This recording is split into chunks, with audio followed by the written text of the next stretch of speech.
देखाउँछ यो खुट्टामा आउने चाहिँ सानसानो पानी भरेको फोकाहरूको रूपमा आउने यो औँलाको साइडमा यसरी आउने अनि त्यो फोका फुटाइदिएपछि अलिकति त्यहाँबाट पानी निकालेपछि अलिक राहत भास्तो हुने चिलाउनु कम भास्तो हुने भनेर भनिन्छ शरीरमा यस्तो खालको दागी पनि हराउने फेरि आउने फेरि आउँदाखेरि प्रायः गर्मीमा पसिनामा अलिकति बल्झिने भनेर भनिन्छ कसै सुक्खा मौसममा पनि बल्झिने भनेर भनिन्छ उधुम चिलाउँछ चिलाउनलाई यो दुवै नै चिलाउँछ यति हेरेपछि हामीलाई के थाहा हुन्छ भन्दाखेरि चाहिँ शरीर संवेदनशील छ बल्झिराख्ने रोग छ बल्झिराख्ने खालको एलर्जी छ तर मैले यो कुर्सीमा बसेर आज वर्षमा एकचोटि भेटा बेलामा यो गफ गरेर कामै छैन किन भन्दाखेरि हजुर फर्केर जानुपर्छ त्यही खेतमा त्यही बारीमा त्यही घरमा अनि त्यो जे गरिरहेको छ त्यसैले नै गर्दाखेरि पनि यो समस्या हुने भयो सो सिम्पल आफ्नो स्किनको केयर गर्ने कसरी केयर गर्ने एक नम्बर कुरा चिलाउने घाउलाई नकन्याउने डक्टर मलाई चिलायो गाह्रो पऱ्यो भनेर आफ्नो वरिपरि जो हुनुहुन्छ डाक्टर जस्तो मान्छे उहाँकोमा जाने नचिलाउने औषधि खाने ढुक्कसँग कन्याउनु हुँदैन कन्याएपछि बिग्रिन्छ फुका फुटाउने कन्याउने यो काम गर्ने कामै गर्नु भएन 2 नम्बर कुरा साबुन लगाएर नुहाउने काम जहिले पनि पसिना धुनको लागि गर्नु पर्यो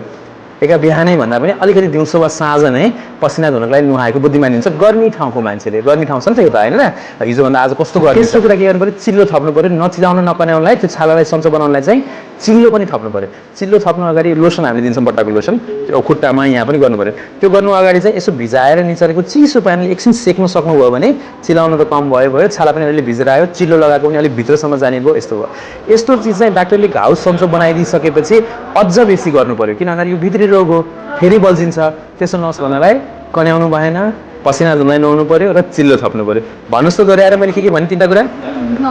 चिल्लो थप्नको लागि मैले यहाँ लोसन मोइस्चराइजर यहाँ लेखिदिएको हुन्छु पछि अहिले त अब फ्रीमा पाइएला हेल्थ क्याम्प हो पछि गएर किन्नु पर्दा महँगो पर्यो भने महँगो नै लगाउनु पर्छ भन्ने छैन सस्तो खालको लगाउँदा पनि हुन्छ पसलमा मुख्य जरुरी कुरा मैले भनेको चाहिँ के हो भने कन्याउनु भएन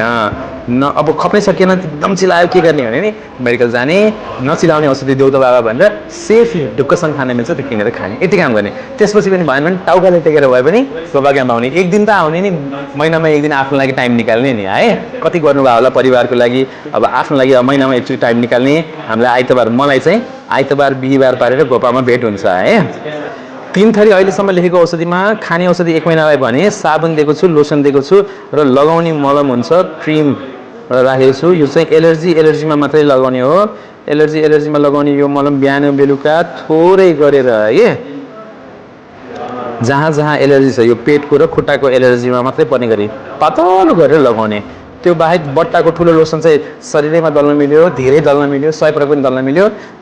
र खाने औषधि पनि 1 महिनाको खाने भनेर भनेको छ एलर्जीको 1 महिनाको औषधि अनि यो पातलो गरेर लगाउने मलम गर्दाखेरि पनि छुटेन भने 1 महिनामा हामी भेट्नु पर्यो त्यो गर्दै समस्या बल्झी हामीहरू चाँडै भेट्नु पर्यो सबै राम्रो भयो डाक्टरले फेरि नबल्झोस् भन्नलाई 3टा मन्त्र सिकाएको छ भर्खरै